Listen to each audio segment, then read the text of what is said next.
आज हम induction and DC motor के बारे में बात करेंगे। इंडक्शन मोटर किस तरह वर्क करती है और डीसी मोटर किस तरह वर्क करती है, इसके बारे में ऐसे ही वीडियो देखने के लिए लाइक एंड सब्सक्राइब करें। धन्यवाद।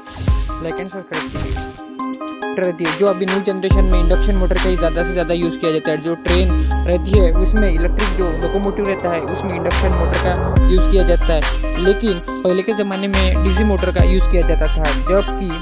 जब 19 के ज़माने में डीसी मोटर का ज़्यादा से ज़्यादा यूज़ किया जाता था, क्योंकि तभी भी हम इंडक्शन मोटर का यूज़ कर सकते थे, लेकिन कुछ कारण की वजह से नहीं कर सकते। क्योंकि डीसी मोटर का यूज़ तभी क्यों किया जाता था, क्योंकि अपने पास उतने हाई इक्विपमेंट नहीं थे ऑपरेट करने के लिए डीसी मोटर के लिए, इसलिए हम डीसी मोटर को यूज़ करते थे। अगर हम डीसी मोटर के मैकेनिज्म के बारे में बात करें और कंस्ट्रक्शन के बारे में बात करें तो डीसी मोटर में परमानेंट मैग्नेट नहीं रहता था।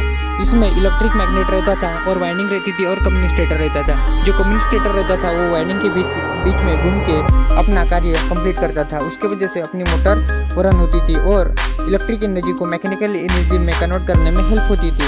और डीसी मोटर जो रहती थी उसमें परमानेंट मैग्नेट यूज़ किया जाता था कोई मोटर में, जिसमें आर्मेचर का यूज़ करके उसमें ब्रश लगा के उसको पावर सोर्स करके वो जनरेट किया जाता था और उसकी वजह से अपनी मोटर रन कर पाती थी। डीसी मोटर को ऑपरेट करना बहुत ही आसान था और जो एसी मोटर था उसको ऑपरेट करना बहुत ही मुश्किल था उस ज़माने में। लेकिन इस ज़माने में जो इक्विपमेंट है और ट्रांसफार्मर और इन्वर्टर की मदद से अपने को यूज़ करना बहुत ही आसान हो चुका है। इंडक्शन मोटर को अभी घरों में और इत्यादि डीसी इंडक्शन मोटर का यूज़ किया जाता है और इंडक्शन मोटर बहुत ही कारगर साबित हो चुकी है, क्योंकि इंडक्शन मोटर हाई टॉर्क है, हाई एफिशिएंसी वाली मोटर रहती है।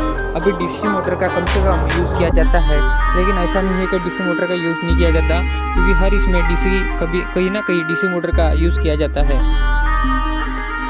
और DC motor and AC motor के जो मतलब टॉर्क एंड पावर कंज्यूम के बारे में बात करें, जो डीसी मोटर रहती है वो पावर लॉसेस उसमें ज़्यादा रहते हैं, उसकी वजह से डीसी मोटर को यूज़ करना पॉसिबल नहीं रहता।